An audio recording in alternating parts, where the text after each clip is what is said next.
Hi, welcome to another episode of Piecing It Together, the podcast where we take a look at a new movie and try to figure out what movies inspired it. And today on the show, it is our second Steven Soderbergh film of the year. We are talking about Black Bag, and joining me to talk about this one is Jason Harris from Awesome Movie Year. We get into a lot of great puzzle pieces on this episode. Very fun episode coming up for a very good movie. So before we get to it, I do want to remind you, as always, to make sure you are subscribed to Piecing It Together wherever you listen to podcasts. And with that said, let's get into today's episode. Jason Harris is here, and I am a man of my word. I said we would be talking about Black Bag at some point, and we're doing it. In the movie Black Bag, every time you don't want to reveal something, you just say Black Bag. It's been a month since I've seen this movie, so I might have to say Black Bag for many of my pieces. Like, I can't talk about them because I did take notes and I'm going to try my best, but it's been a minute here, Dave. Yeah, you're a professional, Jason. I'm sure you'll think of something. You'll right. Do something. All you other hack guests who come on this show, you could learn a thing or two in this episode. Talking to you, bag of pudding, Joe Black. I was going to say, speaking of hack guests, your buddy Josh Bell was on the previous Steven Soderbergh film this year, Presence. So we got the whole Awesome Movie Year Steven Soderbergh trifecta-ish thing going on here. Nobody's worse than Josh Bell, so, it's a low bar to jump over. I love all you guys, every single one of you. They're all awesome.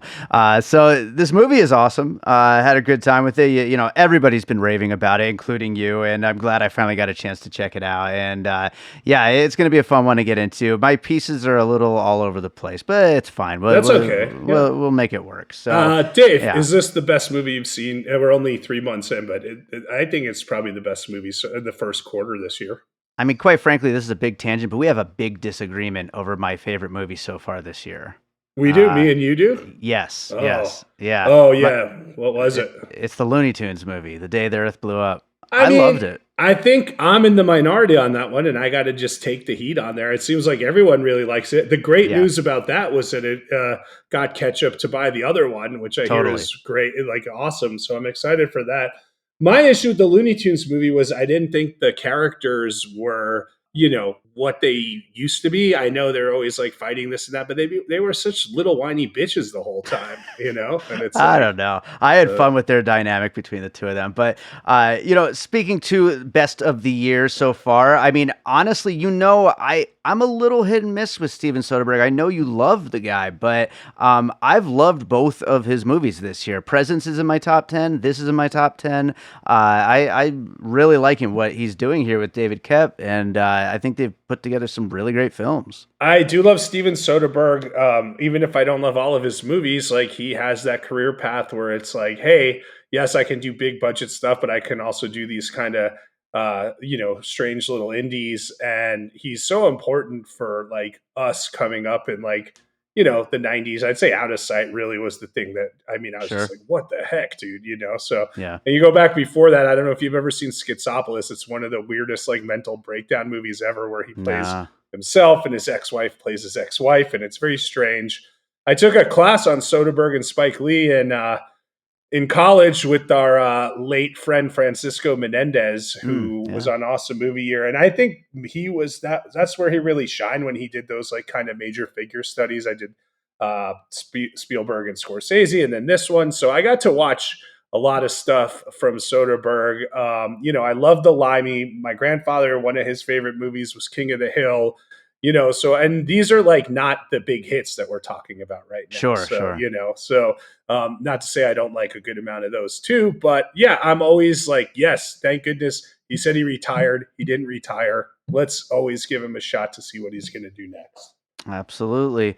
Well, let's start getting into it. What do you have for your first puzzle piece? Okay. So my first puzzle piece is, so a lot of this, and it takes place in this beautiful house, right? So, and I'll use that in my second puzzle piece. But what was stunning to me about the way that all the scenes in the house took place was the way he lit it using just kind of, they're not natural lights, but like house lights and everything like that. Yeah, like flameless candles they look like or something. I don't know. The way they glow, they didn't look like actual candles. I don't know. It was so awesome. And just like those overhead lights. And I was like, that's, practical or functional lighting, right? That actually works in the context of the movie. And that brought me to Collateral, the Michael Mann movie, which at the time was like one of these crazy things where you're like, whoa, this dude's using like open refrigerators to light and, just flipping on fluorescence. And it was so striking. I mean, it was just beautiful. Like the stuff in the house, not just like the big drone attack, which, he's always going to do well, but like just those little things. So much took place of it in the house. And I was just like, God damn, this dude is on it right now with the way he's kind of framing, shooting, and lighting this thing. So that's my first piece, Collateral, and which is a much grittier movie. This obviously needs that gloss and that feel, but I really was, I don't come out of many movies like, oh man, the lighting, but I really loved it in this movie. So this is going to sound like a backhanded compliment, but I really did like how the movie looked. But I kept feeling like this feels like a prestige TV show. And in the goodest way possible. Like, I think a lot of those shows do. Yeah, the goodest way. I know it's not a word, but they always look really, really great. And they also have this sheen about them that is just so like I'm watching a TV show, even though they look great. And it kind of gave me that kind of a feeling. And like by the time the credits rolled on this thing, I was kind of like, this is the best like first episode of a new prestige show that I've seen in a long time. That's what I kind of felt as the movie was ending. Well, Soderbergh just 2 years ago did Full Circle, which was a prestige limited series, and was one of the better shows of that year. Sure. So, I mean, and then you add into the fact that this is England and, there's so much good stuff like that, Yeah. So yeah. But yeah, I mean, Michael Mann, who is better when it comes to lighting? I mean, come on, it's ridiculous. But so Collateral, good one to bring in here. I'm going to have a couple of things on my list that we did talk about on our trailer episode, a little inside podcasting here. Jason's always on my trailer episodes, and we did talk about Black Bag a little bit on that episode. But I did want to start off with The Killer, the Michael Fassbender, David Fincher film, because I do think it's a really, really similar vibe to these two movies. And Fassbender playing somebody who is so good at their job until they're not. And then he kind of has to recover from that. And then, okay, he's great again at his job. And so, but that slickness, that coolness, that just total command of everything that's going on. I think that the way he plays both of these characters is really interesting and similar, but also different at the same time. And he's just so fun to watch, no matter what kind of character it is. But in these kind of characters, I feel like he just really excels here. Well, and The Killer's great. Yeah, sorry. I didn't mean to cut you off, but I'm glad I did. No, no, The Killer, as you know, was my favorite movie of, I guess that was 2 years ago also. And I think you're right. No one plays that kind of calm, cool, collected character better than Fassbender. In The Killer, we just covered Le Samurai on Awesome Movie Year, where there's those clear comparisons. This is a little different, right? But sure. Yeah, he definitely... there's definitely that feel, and also the usage, of the city and Europe, and I love all that stuff, Absolutely. Let's go on to another one. What do you got next? All right, so I'm going to stick to that theme of how much of it was in the house, and I love the way he utilized the house. I mean, those dinner scenes were so important to the movie and everything, and the last movie, and I love the way he moved the camera in the house, and I remember another awesome movie or all-star, Mike Nichols, when he made Closer, which, is based on a play and basically takes place in this huge apartment. And I was just like, God dang it, dude, this is amazing the way he's utilizing one space in so many different ways. So this took me back to that, because that is a beautiful house, but it would be easy just to like not let it shine or just use it, as just what it is, a house, right? But I think the way he shoots the movie helps elevate it in that location. Yeah, absolutely, you're right. And correct me if I'm wrong, you haven't seen Presence yet, right? I have not seen Presence. Okay, because that was a funny thing watching this movie. It's like both movies, it seems like this screenwriter and director kind of got together and were like, let's make two really great movies and really great houses because that's like a big part of Presence is the house definitely feels like a character. It's like they are really making the most of this location and shooting it in an incredible way that like makes every room kind of come to life, and they just really make the most of that. And so that's definitely a big thing I think that's on their minds here. And yeah, like bringing Closer Up as an example of another movie that does something like that is definitely an interesting one here. So I will go to. I've got a couple that are kind of similar in theme, but I'll split them up. The first one I'm going to bring up is Sanctuary, the Margaret Qualley, Christopher Abbott film, the S&M relationship. I feel like there's a big component here between Michael Fassbender and Cate Blanchett's relationship here, where this is all kind of a game for them. Like it's not, it's a big important job within their their whole kind of spy or whatever it is kind of thing that they're doing. And but at the same time, they love that each other is in on it and that they can't tell each other what's going on, and that they know that there could be some kind of problem one way or another, and the other one could be on their target at some point. And all of that is just a big power dynamic between the couple that I think they love playing with. And that's some of the most interesting stuff about this movie. And for a movie like Sanctuary, I mean, obviously it's much more focused in on the sex of it all, but it's something where that is a big part of the characters' relationship too. Yeah, I like Sanctuary. I actually thought, I mean, there were two movies that came out that year that were like that, and that was the better one for me. But yeah, I remember, I mean, look, I'm sure we mentioned it on the trailers, True Lies, Mr. and Mrs. Smith, couples who are spies. But you're right, like the kind of one-upsmanship or like who's who, and are they, are they working with each other, against each other? What's going on? Like, those two people are such good actors that it really worked. I also want to shout out Johnny Bridgerton, which is not his name, but Renee Johnny Bridgerton, right?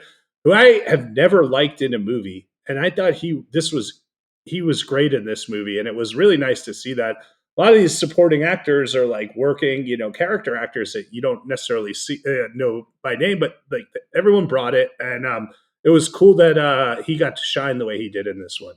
Yeah, I like the whole cast. I really like the girl. I don't know her Oh name. I yeah, didn't she write it was good. down. Yeah. Yeah, she was great too. Everybody in this is really good. So, what do you got next? What's your next piece? Dave, my next piece is a film called The Godfather 2, Okay. because there's so much of this that takes place in a little boat out on a lake or a pond and whatnot. And secrets are revealed and secrets are talked about there. It's not as heartbreaking as the Godfather 2 stuff, but there are two male characters who go out and have talks, and it escalates the plot in each one of those. So that was reminiscent of that for me. And those were beautiful scenes to look at too. I was thinking Talented Mr. Ripley, but I didn't put it on my list. But big secrets coming out on a boat. So yeah, Yeah. sure, Yeah. absolutely. With Cate Blanchett. So it would have That's been a true. connector. Yeah. Absolutely, you're right.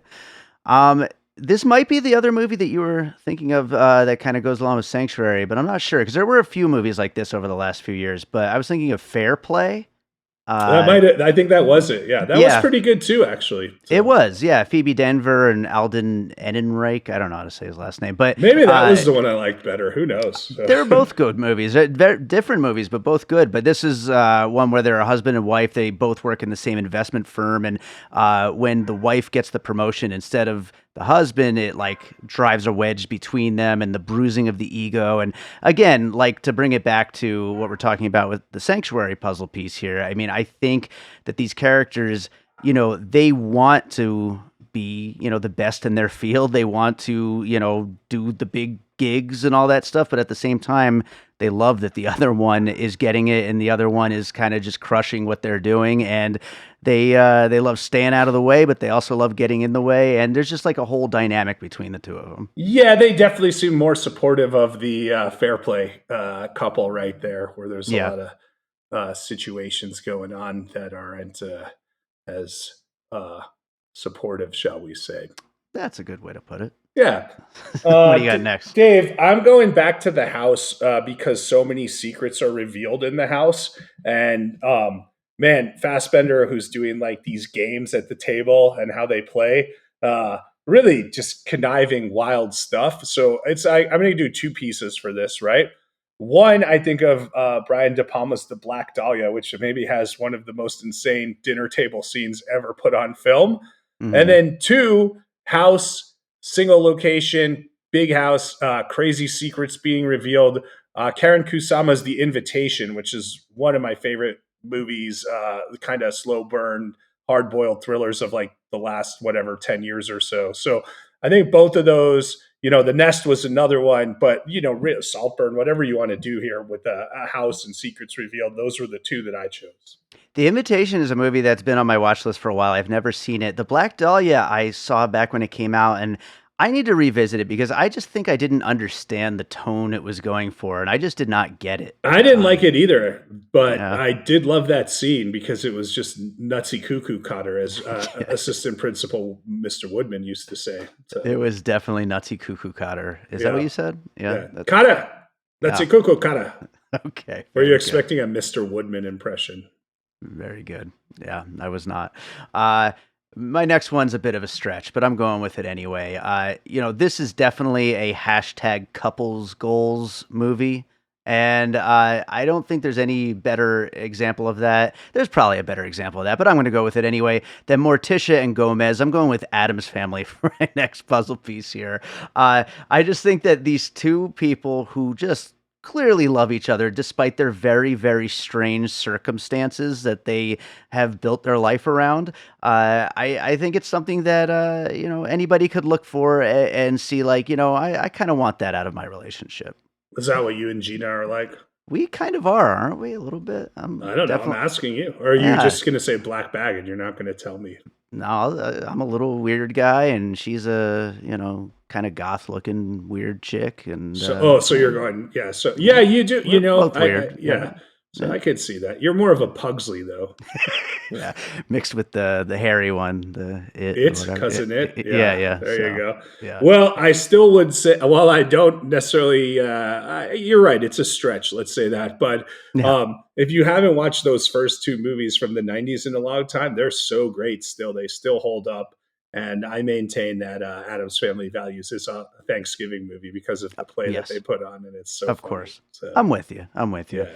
All right, let's go to another one. What's next? All right, Dave. I am going to start moving into that spy genre, which you've been talking about, and another underrated movie, maybe a little lost to time that I remember was just so awesome, and I would worth a rewatch. Breach with Chris Cooper. Did you ever see that movie? Yeah, absolutely. Well, it's a great movie, and he plays a compromised or disgraced spy, and it's all about how they track him and figure it out. And we know someone in the agency is giving away secrets for their own purpose. And this is all about how Michael Fassbender is able to kind of break the code to figure out who it is. And I really liked that stuff there. I was thinking of Tinker Tailor Soldier Spy. On my list too, yeah. Yeah, they kind of go together pretty well, very similar in kind of tones. And I think they were around the same time too, maybe a year or two apart. But you mentioned Tinker Tailor, anything John le Carre, right, is kind of in that vein right now. So. Absolutely. So yeah, I mean, we get a lot of spy stuff. I mean, my next one after that, because Tinker Tailor is my next one, but my next one's going to also be in the spy genre as well. But what else do you have other spy ones you wanted to bring up? We'll trade one for one. You go. Sure. Now. Yeah. Okay. Well, this is actually my last piece, but the first Mission Impossible movie, where the actual spy story, the stuff that's going on, it's a little hard to suss out what exactly is going on, and they all know, and you're watching them all know and figure everything out and figure out the back and forth of it all, and you're just kind of along for the ride because these guys are all way smarter than you, at least me. Well, yeah, I mean, I don't think either of us would have made a good spy, know? No, definitely not. Have you ever gone on a covert mission of any type, Dave? I've done an escape room. Does that the count? theme? What was the theme? I think it was like ancient Egypt or something. Did Yeah. you get out or no? Yeah, we did. We won. I Yeah. feel like you're ready to go now. You're Yeah, CIA ready right there. So that's right. actually, given the current state of affairs, I think that is the qualification of it. So if you're on Fox News and you beat one escape, you get to be the head of the Department of Defense now and everything. Wonderful. So Wonderful. yeah. Yeah. So look, let's stay with spies and go to television right now. There's definitely, we're talking about husband and wife spies, the Americans right here.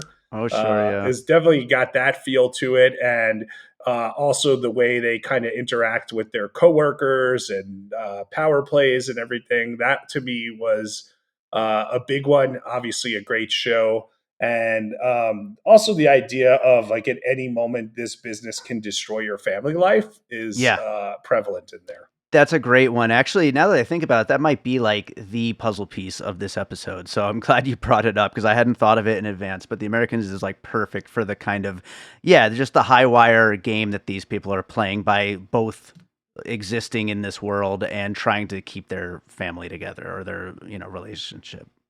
You're welcome.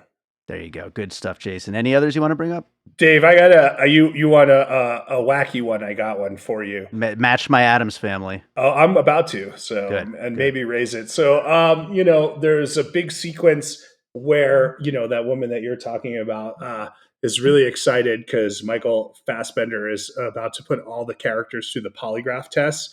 And they say he's the best to ever do it because he's got all these tricks to like figure out what's what.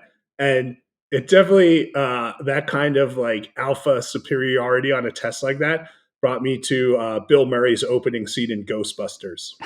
Nice. Very good. He's just messing with the dude so he can get close to the lady and never revealing his hand and just always keeping the advantage there. I love it. That is a great one to go out on here. I think we got a lot of great puzzle pieces here, and a lot of, a lot of good spy stuff, but then also relationship stuff, and then of course Addams Family and Ghostbusters. So great stuff here. Any closing thoughts on Black Bad before we wrap it up here? Yeah, I told you it's my favorite movie this year. I love the style of it. It's honestly an interesting piece to watch with something like The Limey, which is not this at all, but that's like his kind of 70s British thriller. And this would be like his, like we were saying, like his mid 2000s British thriller. And one is super slick and the other is kind of gritty. And I just want to hear you tell Terrence Stamp, tell him I'm coming. Tell him I'm coming. So Lovely. Yeah, no, I like this a lot. And like I said at the beginning of this, I mean, just a crazy year. 2 movies back to back that really are both in my top 10 at this point. I think it's great that you have a top 10 at this point. I keep a running top 10 at all times. And, I just update it throughout the year. So, what else is on the list? Or are you not going to tell me? They already got 3 of the top 10. So, they could That's imagine all you what get. else. Yeah. You bastards. Don't ask for any more. Yeah. You got to stay tuned for my halfway point episode with Josh Bell in 2 months now. Yeah. That guy again. I know. He's coming back. Jason, did you watch anything recently you want to recommend to our listeners? I did, Dave. I mean, we just covered a great movie on Awesome Movie Year from 1941, so I'm going to recommend that. Listen, make fun of Josh, but really he's a good guy. And his pick for 1941 was Sullivan's Travels, Preston Sturgis, which is just a very clever, delightful comedy, but it ties in here because in a way he's going undercover. Yeah. And he's doing a covert mission of his own in a totally different way. And that's kind of where I'm going with it. Sullivan's Travels. If you haven't seen it, watch it. Absolutely. Great movie. Jason, where can people find everything you're up to? I'm at Jason Harris Comedy or J Harris Comedy on all the socials. As you know, I do a thing called Eat This Comedy, where I team up with restaurants. We curate an all-in menu for a 1 ticket price. You get a full multi-course meal, a drink, and then I come into the dining room and do comedy there for you. So we have April 17th at Ada's Food and Wine in Las Vegas. And then I am doing a whole summer series with Metro Pizza. We have Aroma, Latin American Cocina coming up. So that's happening on April 20th. My show at Jimmy Kimmel's comes back every Sunday at 6 p.m. Lots of action, baby. All right, absolutely. Well, Jason, as always, happy to have you here. And Harvey's barking. Your That means it's dog's dinner happy that I'm time. here. Yeah, Yeah, there it's you dinner go. time for Harvey. So we'll talk to you again soon. All right, so I hope you enjoyed that conversation about Black Bag. Thank you so much to Jason Harris for joining me on that one, and thank you to you for listening. If you're enjoying Piecing It Together, make sure you are subscribed to Piecing It Together wherever you listen to the show, and also follow us on social media at Piecing Pod. Don't forget, we also have a Patreon, the Produced by David Rosen Patreon, where I post bonus and advanced content from Piecing It Together, awesome movie year, and from my music career. Lots of great stuff over there at patreon.com/bydavidrosen. And other than that, there's plenty of places to find me. You could check the show notes for all those ways. I'd also always love to hear from you if you have puzzle pieces for the movie we just covered or any of the other movies we've done episodes on recently. So do get in touch. There's plenty of ways to do that on social media, on the website, and wherever else you can find me. So let's close this out with a piece of music like we always do.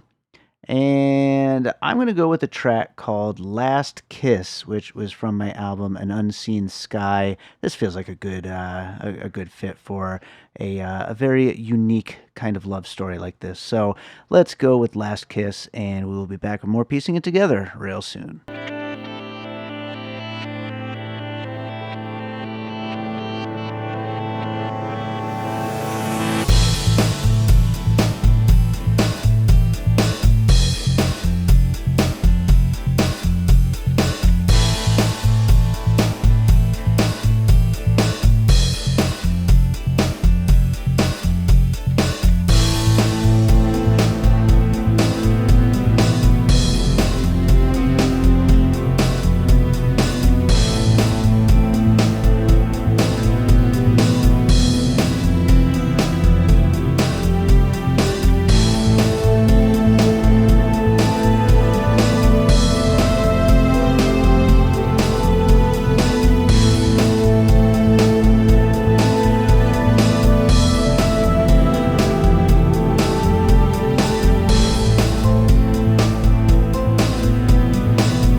An All Points West production, produced by David Rosen in Las Vegas.